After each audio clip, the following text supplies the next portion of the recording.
Значи, когато трябва как да разбереш, че харесваш че някой те харесва. Ами, значи, гледай сега. Когато някой те харесва, се държи по особен начин, държи се с теб по различен начин, отколкото с другите. Действията му,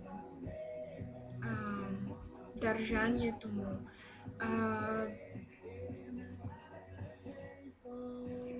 не мога да ти кажа. Примерно, ако аз те харесвам, ще почна да ти пиша много. Ще почна да съм на момиче. Ще почна да ти пиша много, ще излизаме, ще те каня да излизаме, ще те каня на кино, ще те каня на любимите си места, ще сближим.